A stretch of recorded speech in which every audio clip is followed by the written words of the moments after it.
Well, welcome everyone. I'm very happy to be with you all today.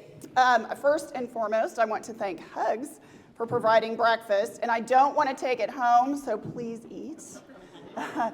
All right, so I thought it would be interesting to share with you all what is a certified positive intelligence PQ coach, and why am I a mental fitness expert? I know that's a mouthful, so have a lot to cover in a very short period of time, so let's get started. All right, so mental fitness is your capacity to respond to life's challenges with a positive versus a negative mindset. And when you are mentally fit, you have peak performance, you are calm, you are peaceful, you have optimal health and wellness, and you have healthy relationships. Sounds pretty good, right? All right, and I don't know what just happened there. Oh, here we go. Okay, so to understand really what mental fitness is, we need to understand our brain. Now we have two sides of our brain. We have our right and our left brain. Now our left brain is designed to help you with problem solving, which we need, right? But it also harbors all of those negative emotions that we feel that can self-sabotage our behavior, like, I can't do this, it's too hard, or, oh, I'll never be good at this, or that was stupid, why did I do that? You know, all that negative mind trash. So, in the positive intelligence space, we attach those negative emotions to what we call saboteurs. And there are 10 of them, which we'll talk about in more detail. Now, our right brain, our sage brain, is really where we should be swimming most of the time. And our right brain holds all those positive thoughts. When we are calm, when we feel great. Have you ever had one of those days where you just felt in the zone and everything just was ease and flow? Your conversations were dynamic, you just were energized, you were I can't speak. You were productive, and it was just really amazing. Well, that is you swimming in your zone of genius, which is your right brain, and that's where you should be most of the time. Now, when you are in your right brain, challenges don't appear as huge as they could be when you're in your left brain. So, I'm not saying that challenges go away, but they are not insurmountable. So, let's talk quickly about those saboteurs, and for sake of time, we're going to go really fast. So, overseeing all of our saboteurs is the judge, and the judge judges you and others. We have accomplice saboteurs, like the controller. You ever work for a micromanager? Oh, that's a fun one, isn't it? Or maybe the hyperachiever, those who are always focused on goals. They never stop to take the time to recognize how far they've come because they're always looking for the next big thing. The restless that has their hand in a bunch of different things, great idea generator, but they do not follow through well. The stickler, any perfectionists in here? Everybody's laughing, yeah. We all have those tendencies. The pleaser, people pleasers, that's a fun one too. Hypervigilant, always worried that something bad's gonna happen. Or the avoider. Who likes toxicity? Oh, I know, right? So who wants to avoid those tough conversations sometimes? Or be in situations where conflict, healthy conflict might be a good thing, but it's uncomfortable, so they avoid it. And then there's the victim. Woe is me, my life sucks, everything that can go wrong will. And then the hyper-rational, which is super smart and very left brain dominant, but they suck at empathy. Emotions get in the way of productivity. So, is pain good for you? It can be. Why is it? You learn from it?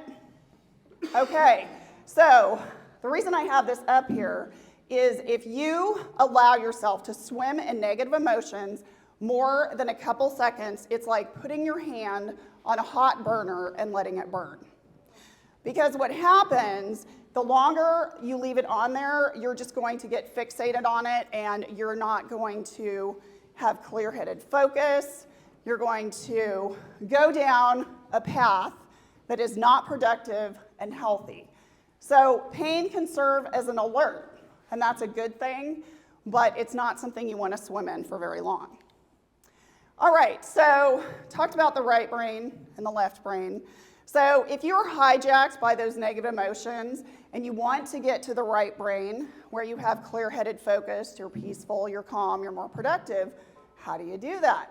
Well, we do that by what we call 10 to 15 second PQ reps, or they're micro meditations. Now, some of you know that I had a TED Talk a couple years ago, and in that TED Talk I actually walked the audience through how to do some of these. But suffice it to say, you can do it in several ways. So where you're sitting right now, I want you to look at something, and I want you to stare at it as if you've never seen it before. And notice colors, shapes, textures, maybe a reflection in the surface, but really stare at it. So that's one way that you can focus on your senses. You can also focus on sound. Obviously, I'm talking, so it could be the tone or inflection of my voice, might be a passing car, or it could be the sound of your breath.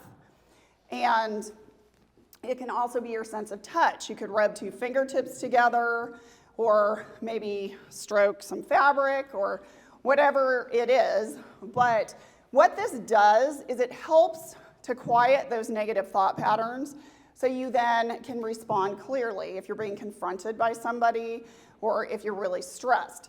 Now, how many of y'all struggle with sleep? You wake up in the middle of the night, can't go back to sleep, it's annoying, right? Okay, so I'm gonna quickly tell you something that you can do. So as you're in bed and you're struggling to sleep with your eyes closed, I want you to imagine a big red stop sign, like those four-way stop signs in front of a school zone.